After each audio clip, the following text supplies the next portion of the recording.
des hyènes et des lions. Sans eux, aucun safari n'est digne de ce nom. La menace d'un animal prêt à bondir nous fait tous frissonner. Daddy, I'm scared. I don't like hyenas. Don't worry about it, Hope. We've got these scaries.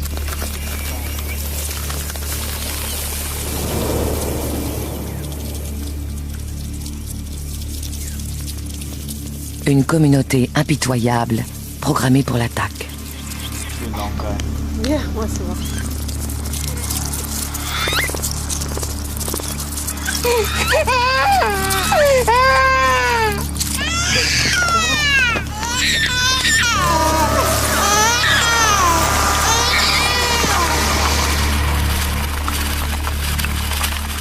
Il existe plus de 8000 espèces de fourmis sur la planète, inoffensives pour la plupart. Mais une ou deux d'entre elles sont si agressives que certains les croient capables de tuer des êtres humains. Est-ce réellement le cas? La fourmi voyageuse d'Afrique peut-elle dévorer un cheval en un jour? La piqûre d'une seule fourmi bulldog d'Australie peut-elle tuer un homme? La fourmi légionnaire d'Amérique latine peut-elle vraiment supprimer toute forme de vie dans une forêt? Tout ceci est-il un mythe ou une réalité? Nous allons parcourir le monde et tenter de découvrir la vérité concernant ces fourmis tueuses.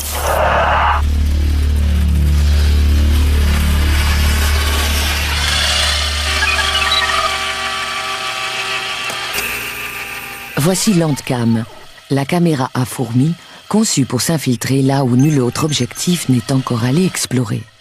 C'est notre seule chance d'approcher sans risque ces insectes minuscules et d'obtenir des images inédites.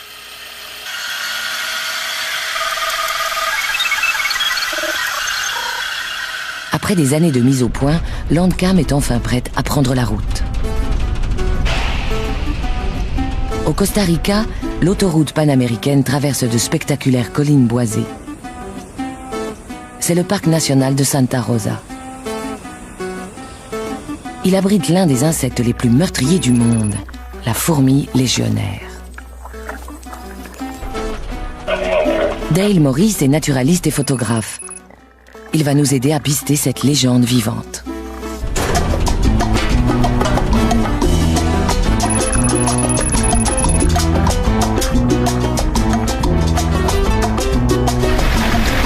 C'est vraiment un environnement à fourmis, non? Oui, tout à fait. Il y a beaucoup de vieux arbres par ici, et j'espère y trouver une colonie.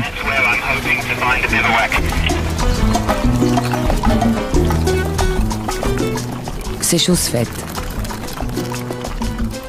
Armés de notre Landcam, nous allons suivre ces fourmis légionnaires en plein cœur de leur territoire.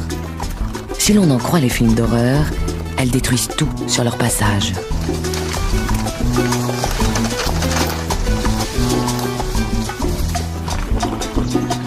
On prétend même qu'elles peuvent dévorer un homme en quelques minutes.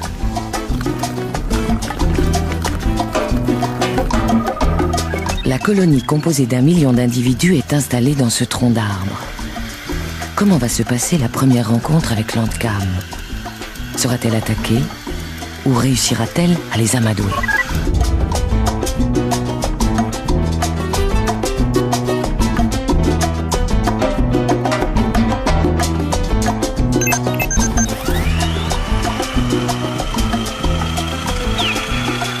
Jusque-là, le système fonctionne parfaitement.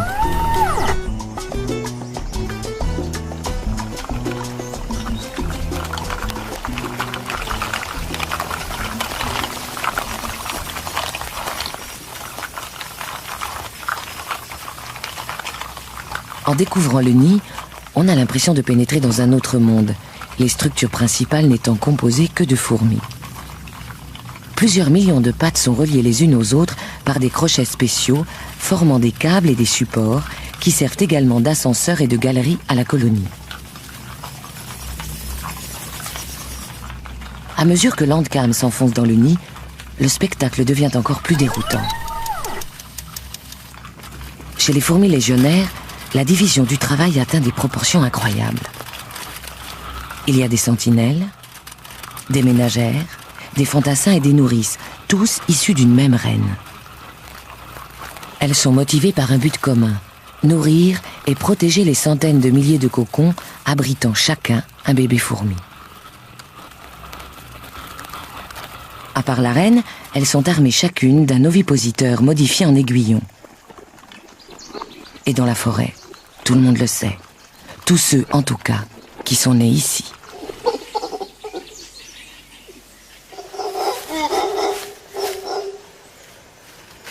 Le jour où il a décidé d'étudier seul une colonie, Dale Morris a commis une grosse erreur. Il pensait s'être équipé en conséquence, mais il avait omis un détail. Sa combinaison était prévue pour résister aux abeilles. Or, il allait observer des fourmis.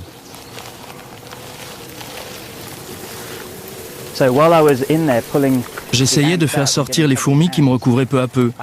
Quand j'ai commencé à sentir des piqûres vers le visage, le cou et autour des yeux. Ce n'était pas normal du tout. J'ai alors concentré ma vision sur les contours du masque et j'ai vu plein de fourmis entrer à l'intérieur. Je me suis dit, mais qu'est-ce que j'ai fait? Pris de panique, j'ai commencé à enlever ma combinaison et j'ai oublié que les poignets étaient très serrés. Si bien que je me suis retrouvé les mains dans les manches, coincé avec des centaines de fourmis très fâchées. Le temps de me dégager, j'avais le tour de cou d'un orang-outan mâle et les oreilles douloureuses, comme frottées avec de la glace. Mon front était couvert de piqûres. Quant à mes poignets, je ne les sentais plus du tout. Avec autant d'aiguillons à sa disposition, il est clair que la communauté peut assurer une défense efficace.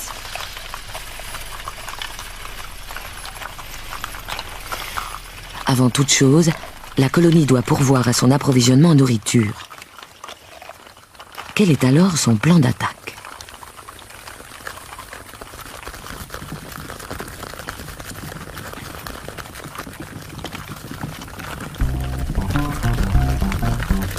Les ouvrières spécialisées commencent par bâtir des ponts au-dessus des obstacles pour faciliter l'écoulement de ce flot de voyageuses. Au moment du départ, il peut passer jusqu'à 6000 fourmis par minute. Elles choisissent alors une direction plus ou moins perpendiculaire à celle de la chasse précédente, afin de ne pas sillonner les mêmes territoires. Elles ne s'accordent aucune minute de répit, et sont 300 000 à partir ainsi en chasse pour le compte de la communauté.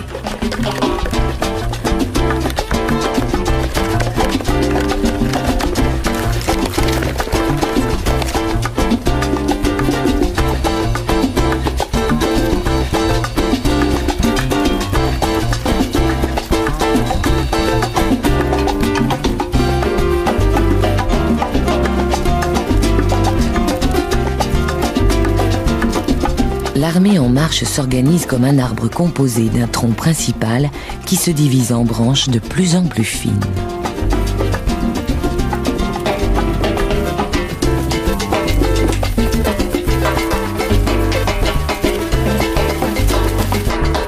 Les fourmis ne passent pas inaperçues. Après plusieurs millions d'années, leurs proies ont appris à repérer leur langage olfactif et fuient au plus vite le massacre à venir.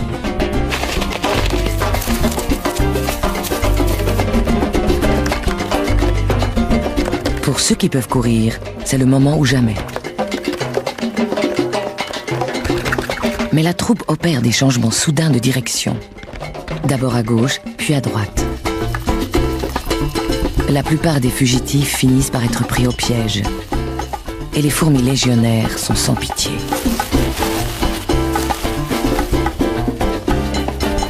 Un scorpion reçoit plusieurs centaines de doses de venin.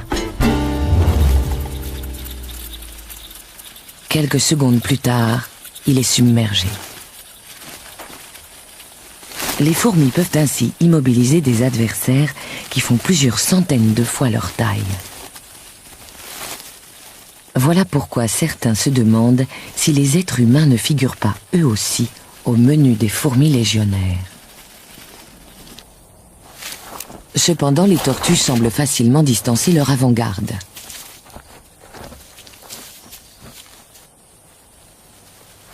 Et les serpents ne semblent pas non plus inquiétés par la horde vorace. La raison en est simple. Si les fourmis démembrent aussitôt les plus petites de leurs victimes en les mordant et en les piquant, elles peinent déjà à traverser le cuir épais de proies telles que les scorpions. Elles laissent alors les enzymes, distillées par leur aiguillon, faire le travail.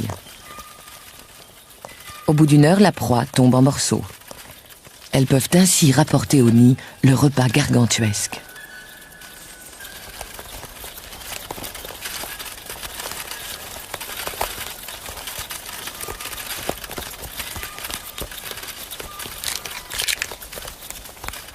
La plupart des fantassins font également office de porteurs. Leurs mandibules sont conçues pour transporter et non pour couper. Comme dans toute armée, le commandement est réparti. Chacun des porteurs assume un rôle de chef et recrute de l'aide pour traîner le gibier jusqu'à la fourmilière. Dans l'ensemble, cependant, le commandement et le système de contrôle restent mystérieux. Les fourmis transmettent et captent des messages chimiques très complexes. Mais cet alphabet n'a été que partiellement décrypté.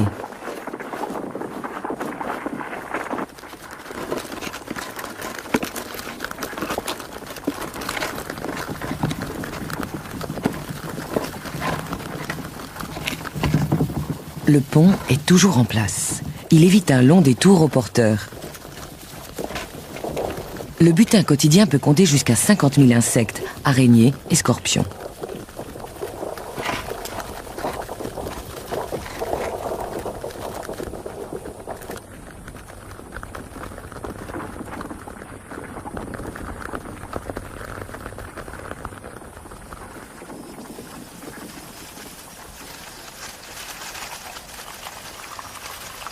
À l'intérieur, les nouvelles réserves de nourriture sont réparties équitablement au sein de la communauté. Le million de fourmis semble alors former une entité, un seul et même organisme. Les ménagères et les nourrices arpentent la fourmilière pour satisfaire les besoins de chacun. Tous les membres de la colonie n'ont qu'à demander de la nourriture pour en obtenir.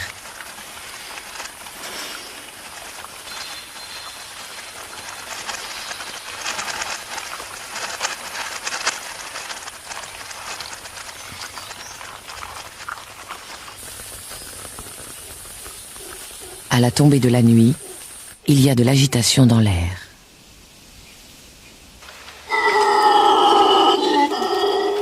Ce n'est pas un soir comme les autres.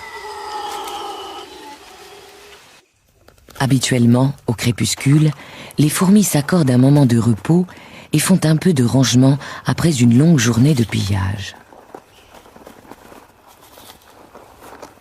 Les ménagères emportent les déchets vers le tas d'ordures. Mais aujourd'hui, c'est différent. Voici les cocons abandonnés par les 50 000 ouvrières qui viennent de voir le jour.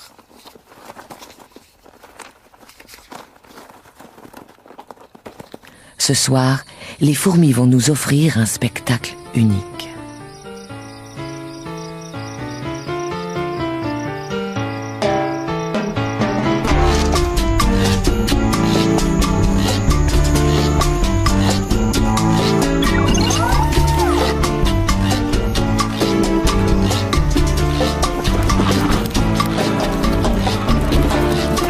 La colonie tout entière s'apprête à lever le camp et commence par déplacer soigneusement les larves.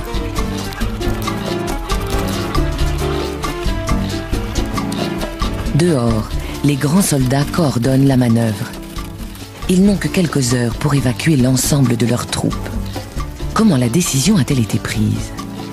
La reine gouverne-t-elle en monarque absolu ou les ouvrières ont-elles exprimé un vote chimique? Quoi qu'il en soit, personne ne proteste. C'est l'une des merveilles du monde naturel. La migration massive d'1 million de fourmis en une seule soirée.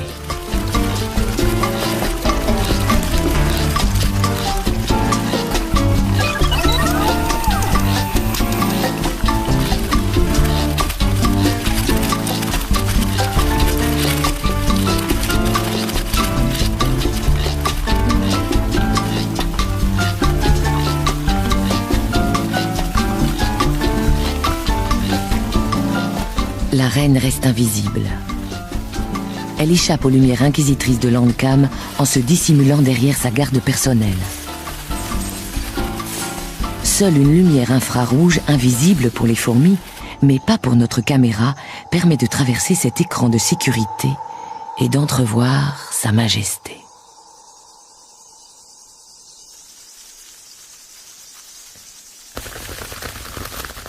Un bref aperçu de la reine avant qu'elle ne se lance dans une course de 200 mètres jusqu'à la sécurité de sa nouvelle demeure.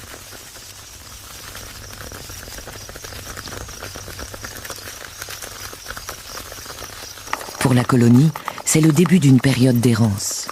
Pendant les 3 semaines à venir, les fourmis se déplaceront toutes les nuits en quête de nouveaux territoires de chasse.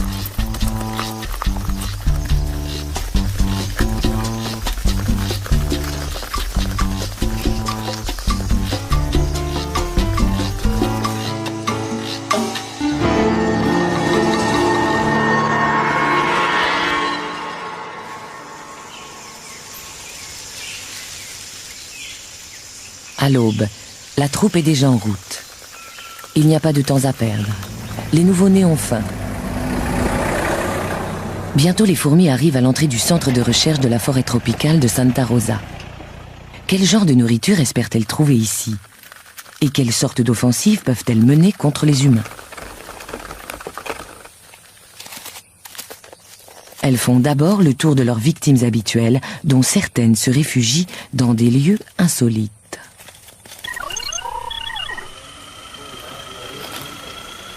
Je peux pas faire la mise au point. En principe, les sols cirés constituent une première ligne de défense contre les intrusions animales. Mais la troupe ne tarde pas à contourner cet inconvénient. Mettant à profit les imperfections du plancher, les ouvrières bâtissent une échelle horizontale pour permettre aux autres fourmis de passer. Le signal de l'assaut est donné. Comment vont-elles être reçues? Pas tout à fait comme on aurait pu le croire. J'adore ces fourmis. Elles nettoient entièrement mon bureau. Je compte toujours sur elles pour débarrasser cette pièce de tous les insectes affreux qui s'y trouvent. Pour la plus grande joie de ses résidents, le laboratoire bénéficie ainsi d'un service de nettoyage gratuit. Pas le moindre cafard, scarabée ou scorpion ne survit au passage de la tornade animale.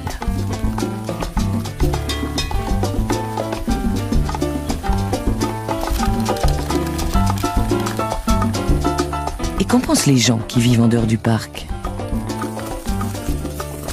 Comment les fermiers et les éleveurs costaricains accueillent-ils la visite surprise d'1 million de fourmis?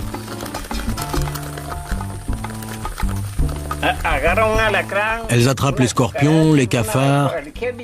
Quand elles viennent, elles emportent tout ça avec elles.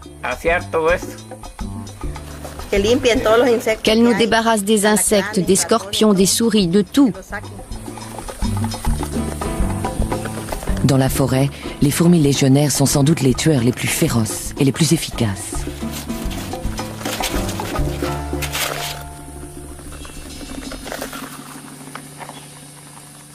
Mais au Costa Rica, les fourmis ne sont pas les ennemis des êtres humains, même si une vision comme celle-ci sème la panique dans les esprits. Qui prendrait le temps de réfléchir face à un demi-million de fourmis en marche?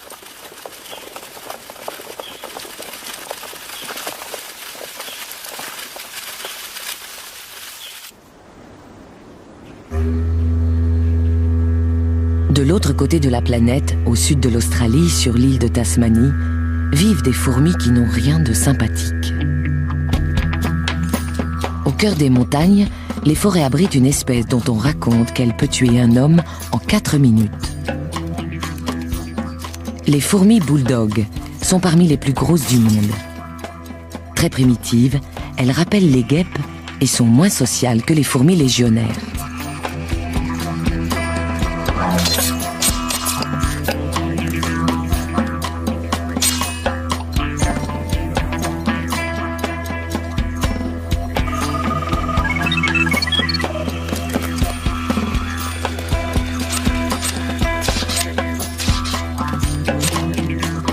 Les fourmis bulldog sont grandes, voire gigantesques, et leur comportement est parfois carrément menaçant. Elles sont équipées d'un aiguillon particulièrement redoutable dont elles n'hésitent pas à faire usage. Bizarrement, la plus terrible des fourmis bulldog est aussi la plus petite. C'est la créature la plus dangereuse de toute la Tasmanie.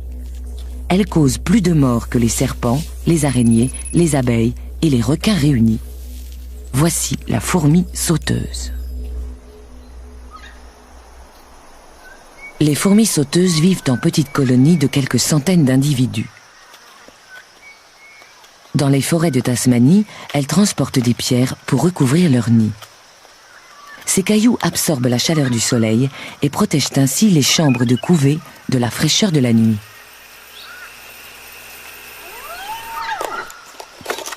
Avec une force équivalente, un homme pourrait soulever une voiture et la faire passer par-dessus la clôture de son jardin. Mais aujourd'hui, un nouvel habitat encore mieux adapté à leurs besoins s'offre aux fourmis. La banlieue. Tout autour de Hobart, les humains ont créé un parfait mélange de soleil et d'ombre au sein duquel elles semblent prospérer.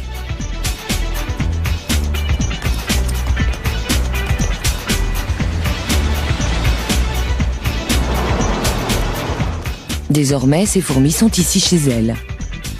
Mais l'accueil du voisinage n'est pas franchement cordial.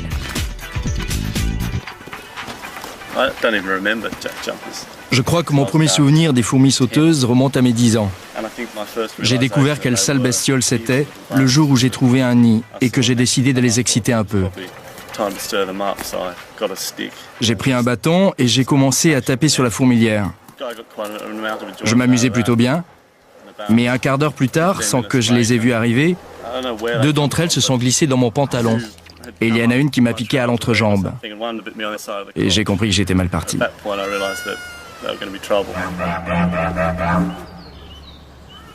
Pour beaucoup de Tasmaniens, la première piqûre marque le début d'une haine viscérale.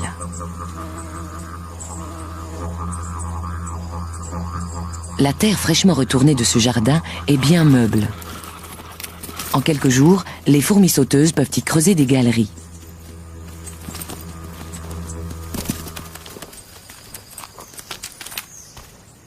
Le nouveau nid peut passer inaperçu pendant plusieurs semaines. Il y a suffisamment de soleil ici pour éviter aux fourmis d'aller chercher des pierres. Elles s'adonnent alors à leur passe-temps préféré, l'agression. Dès que l'Andcam s'approche de trop près, elles montrent leur vraie nature.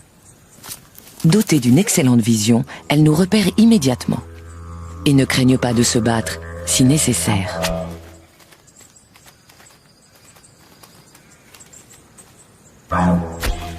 Les fourmis sauteuses sont nerveuses et pas vraiment partageuses. Plus individualistes que les fourmis légionnaires, elles s'affrontent régulièrement entre elles.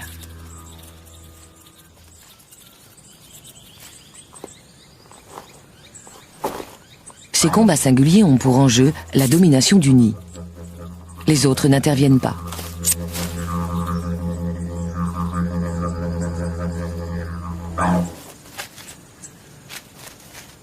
Ce sont aussi des chasseuses solitaires, armées de ce qui pourrait bien être le venin le plus puissant de tout le monde des insectes. La mouche est immédiatement paralysée après injection d'un mélange redoutable d'enzymes et d'insecticides. Elle meurt quelques secondes plus tard. Les seules proies que la fourmi sauteuse ne peut pas rapporter sont celles qu'elle ne parvient pas à porter seule. Même les abeilles et les guêpes succombent devant ces prédateurs féroces.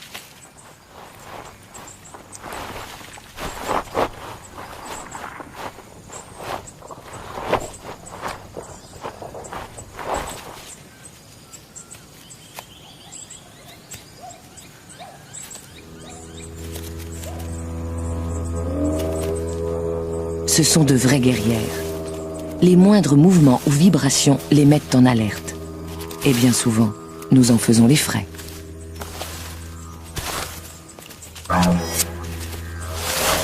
Toutes les semaines, l'hôpital de Hobart traite au moins une urgence causée par les fourmis sauteuses.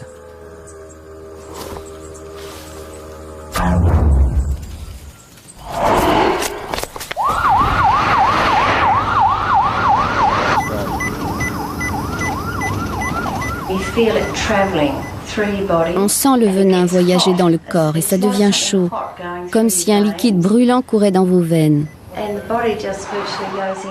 Très vite, le corps tout entier cesse de fonctionner, en à peine quelques minutes. On sent la vie s'échapper, c'est vraiment terrifiant. Cette fois-ci, elle s'en sort bien. Une injection d'adrénaline la ramène à la vie.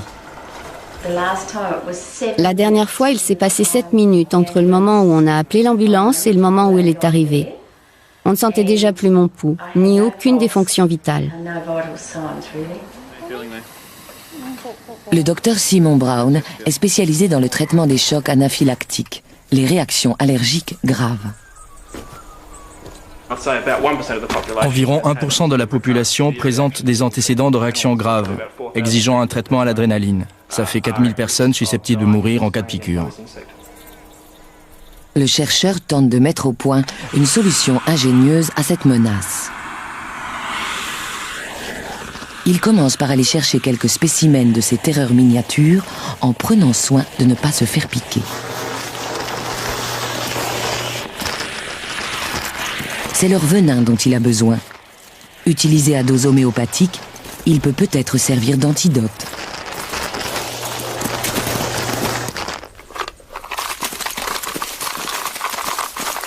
Il les enferme dans une boîte spécialement conçue pour exploiter les fameuses attaques des fourmis sauteuses en les soumettant à de brèves impulsions électriques.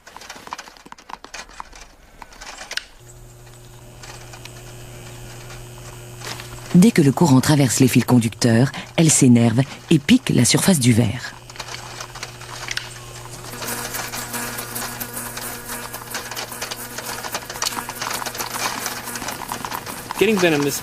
Avec cette méthode, on obtient à peu près 10 microgrammes de venin par fourmi. C'est beaucoup de travail, mais comme ça, on n'a pas à les tuer et on peut les ramener au nid. C'est écologique, d'autant plus qu'on s'est attaché à elles ces dernières années.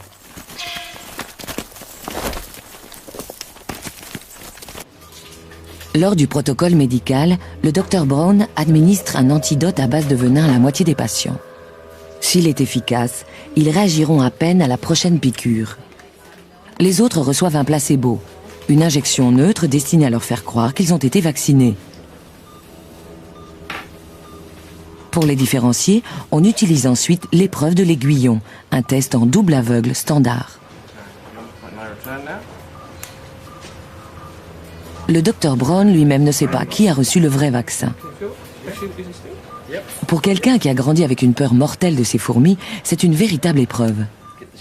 C'est parti.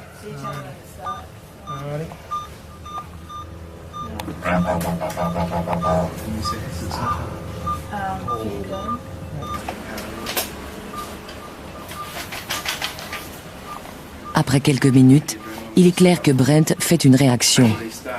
Il a dû recevoir le placebo. Greg va bien, son rythme cardiaque est normal.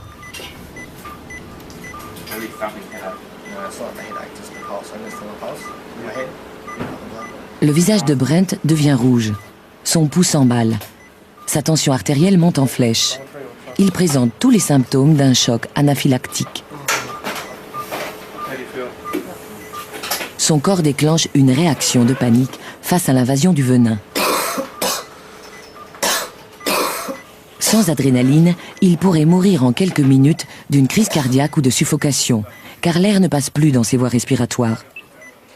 Heureusement, là où il se trouve, il ne risque rien.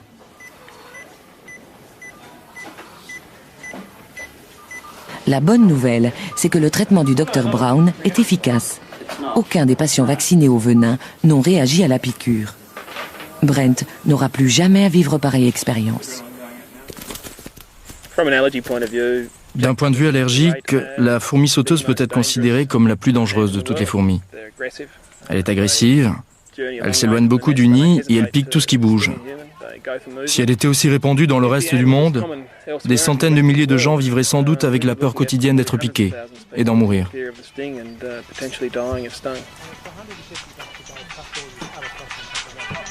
Ainsi, la fourmi sauteuse est une véritable tueuse. Mais elle ne choisit pas de nous tuer. Pas plus qu'elle ne nous considère comme un éventuel repas. Il se trouve juste que nous sommes sensibles à son venin.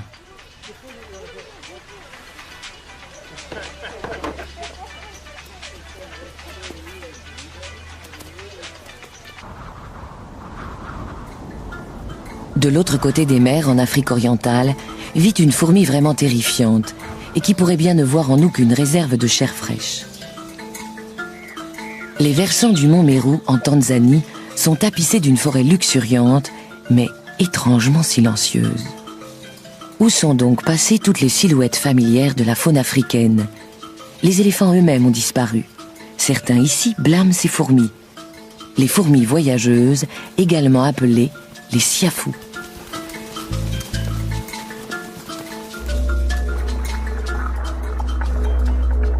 On raconte qu'elles peuvent dévorer un cheval en une seule journée. Récemment, on leur a reproché la disparition mystérieuse d'un touriste au Congo. Alors, sont-elles vraiment mortelles ?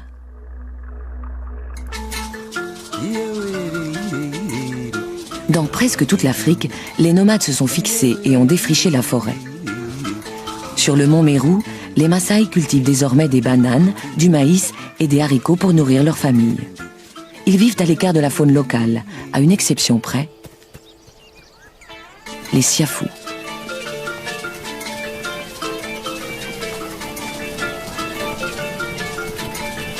Tout comme les fourmis légionnaires, les siafous voyagent en quête de nourriture, avec cependant une différence fondamentale.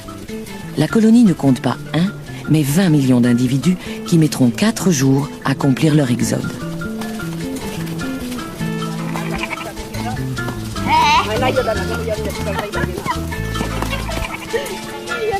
Les siafous inspirent sans aucun doute le respect et personne ne cherche à les déranger.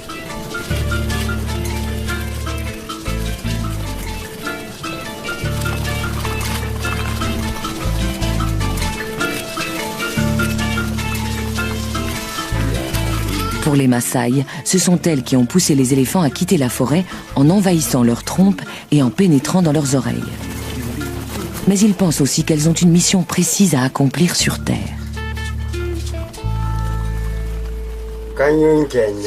C'est Dieu qui a créé les siafous pour que cet endroit reste propre. Elle nous débarrasse des cadavres. Landcam en main, nous allons tenter de faire la part du mythe et de la réalité. Merde! Contrairement aux légionnaires, les siafous n'ont pas d'aiguillon. Mais leurs mandibules extraordinairement acérées tranchent à peu près n'importe quoi. Et dès que les grandes ouvrières ont découpé le cuir de leurs victimes, leurs petites sœurs peuvent attaquer la chair plus tendre. Je crois que je vais battre en retraite. Je m'avoue vaincu. Siafou 1, réalisateur 0.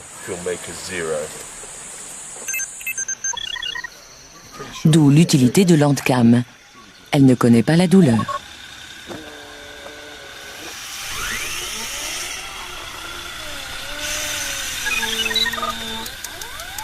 Dans ce nouvel environnement agricole, les siafous font généralement leur nid dans la terre meuble, sous les bananiers. Les ouvrières ouvrent frénétiquement la voie au flot ininterrompu des nouvelles arrivantes.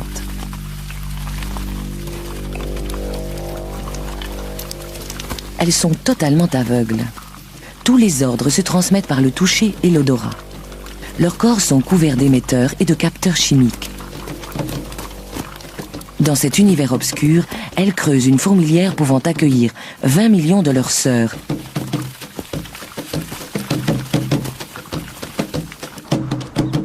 L'alternance de migration et de forage se poursuit jour et nuit. Les pluies approchent et un extraordinaire spectacle va bientôt commencer.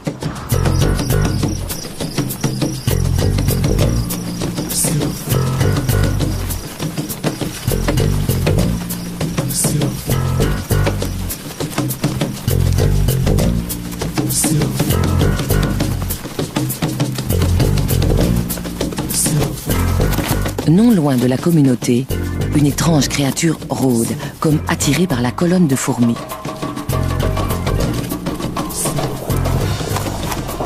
On la surnomme la mouche saucisse.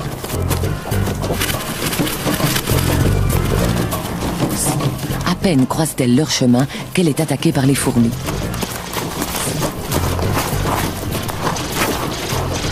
Celle-ci ne la tue pas. On dirait même qu'elle l'attendait. En fait, il s'agit d'un mâle siafou. C'est la plus grande fourmi du monde. Il transporte assez de sperme pour engendrer 500 millions de bébés fourmis. Pas de démonstration d'affection.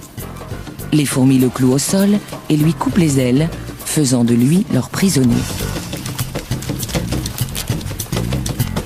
Il sera ensuite conduit au nouveau nid et retenu captif jusqu'à ce qu'une jeune reine soit prête à s'accoupler. La communauté n'a besoin que de son sperme.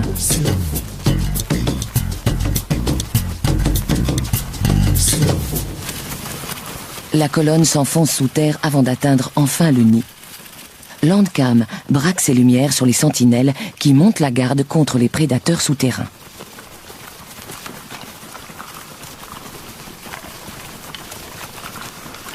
À l'entrée de leur nouvelle colonie, les siafous se livrent à un incroyable exercice d'organisation. Chaque minute voit arriver 6000 fourmis qui transportent presque toutes une de leurs sœurs. Les nouveau-nés, les larves et les œufs doivent être nettoyés puis stockés. Comment accomplissent-elles un tel exploit? On sait que tout se fait par le biais de messages chimiques. Chaque fourmi annonce où elle a été, ce qu'elle transporte et si elle a besoin de nourriture. C'est une sorte d'internet des insectes qui permet de relier et d'informer plus de 20 millions d'individus.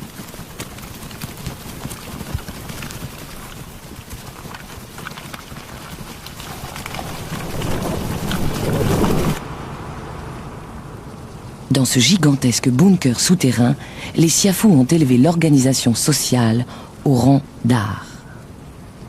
En formation serrée, les soldats créent une structure solide qui enveloppe l'apparent chaos intérieur. Ces millions de fourmis entassées génèrent suffisamment de chaleur pour élever la température du nid de 4 degrés, maintenant ainsi la couvée à son taux de croissance maximum. Mais ces 20 millions de bouches auront bientôt besoin d'être nourries. Il est temps pour l'infanterie de se remettre au travail.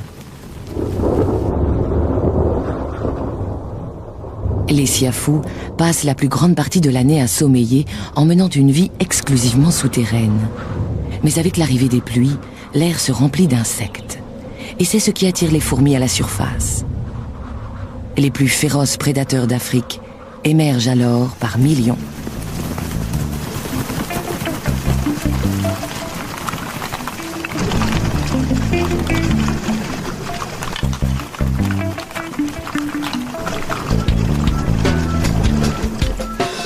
Elles traînent l'extrémité de leur abdomen le long du sol, laissant ainsi une trace olfactive qui servira de point de repère aux suivantes.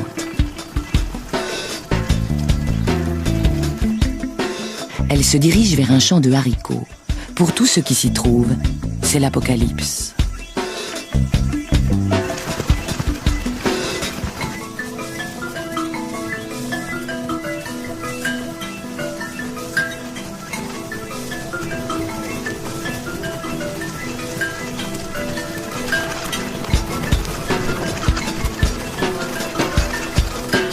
Les antennes des sentinelles remuent sans cesse, tandis qu'elles captent des signaux. Elles sont attentives au moindre changement dans l'air, à la moindre menace. Regardez.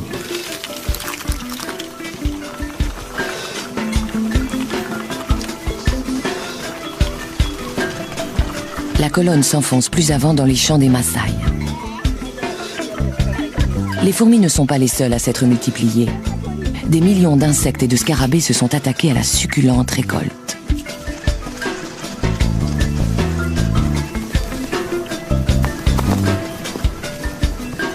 Cette fois, les siafous ne font aucun prisonnier. Avec une extraordinaire rapidité, elles appellent d'autres recrues sur le front.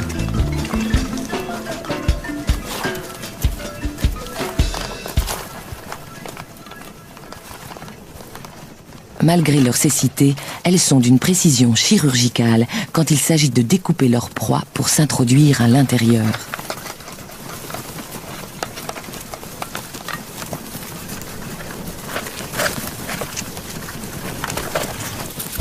Même les chenilles armées de poils venimeux ne ralentissent pas la cadence des fourmis. Comme tous les autres, elles sont dépecées et emportées. Les siafous nettoient ainsi les champs quotidiennement. À tel point qu'elles font désormais partie intégrante de la communauté agricole. Chaque colonie de fourmis détruit en moyenne 2 millions d'insectes nuisibles par jour. 2 millions d'animaux qui s'attaquent régulièrement aux moyens de subsistance des fermiers. Même celles qui semblent ne rien transporter ont en fait la bouche pleine d'un fluide nourrissant prélevé sur leurs victimes.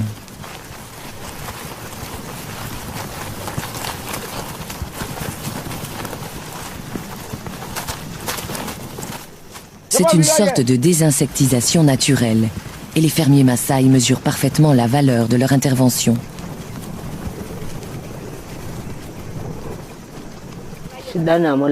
Quand on voit les siafous, ça veut dire que l'année va être bonne. Elles tuent tous les insectes qui attaquent le maïs ou les haricots. Les siafous sont utiles, elles protègent les récoltes.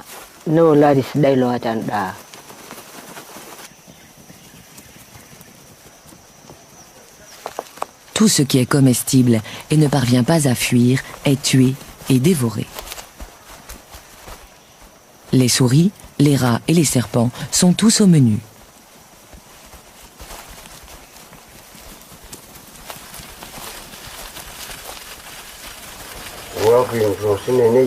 Je connais quelqu'un qui a été tué par les fourmis. Peut-être qu'il était ivre ou malade, mais en tout cas, on l'a retrouvé le lendemain matin, recouvert de siafous. Si bien que tout le monde pense que ce sont elles qui l'ont tué.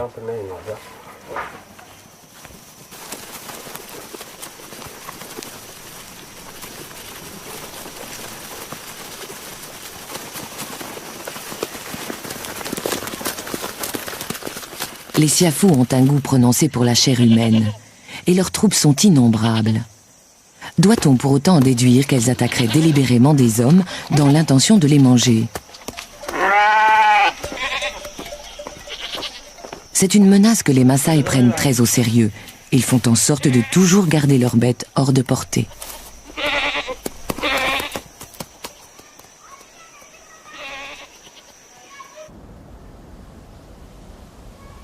Quand la fraîcheur du soir envahit les versants de la montagne, les fourmis partent généralement dormir. Mais si la nuit est chaude, elles continuent à chasser dans l'obscurité.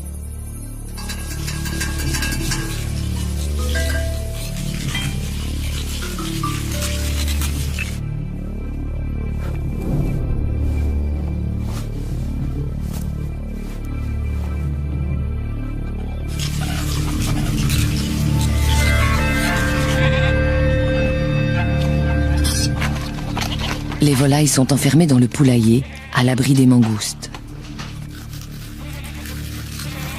Quelques fourmis représentent un extra, riche en protéines. Le problème, c'est que pour chaque fourmi avalée, il en arrive 1 millier d'autres.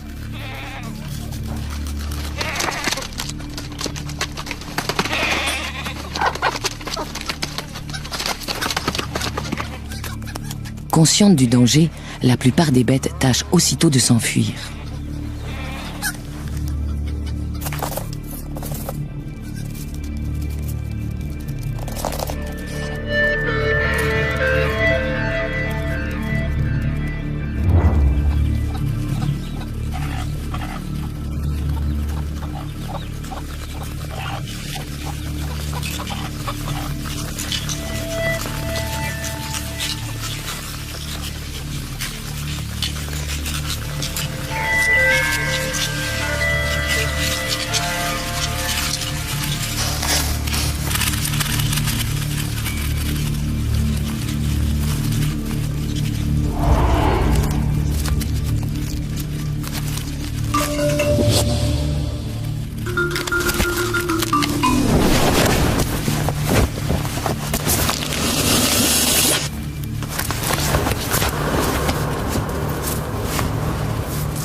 Les siafous ont beau être les amis des fermiers, elles ne font pas de quartier, elles tuent tout ce qui bouge.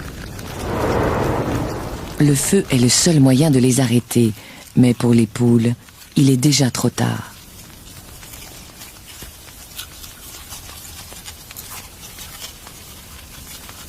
D'ici 24 heures, il ne restera que des becs et des os.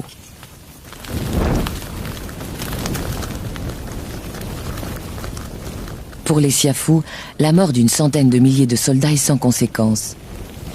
C'est une perte superficielle et la campagne de la nuit reste un succès. Les Maasai considèrent les fourmis comme une nuisance, parfois même comme un danger. Cependant, elles sont utiles à la ferme. Ils les comprennent et s'accommodent de leur présence.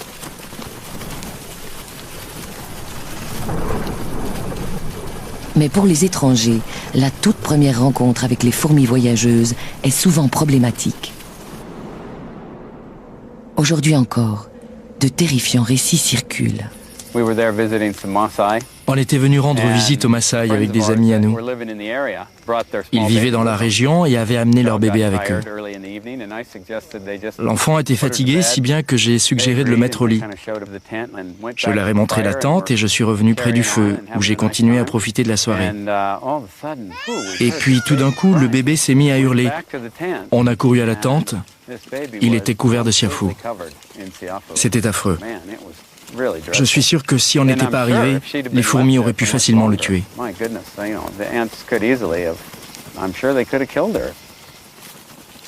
L'histoire n'a rien d'inhabituel. Contrairement aux autres insectes, les siafous attaquent parfois les hommes avec une intention prédatrice. Dans les rares cas où cette attaque réussit, la victime meurt par suffocation, après invasion des poumons. Pour elle, nous ne sommes qu'une proie de plus. Une parmi les milliards de vies qu'elles prennent quotidiennement. Les plus féroces prédateurs d'Afrique ne sont ni les lions, ni les hyènes, mais les siafous, de vraies fourmis tueuses.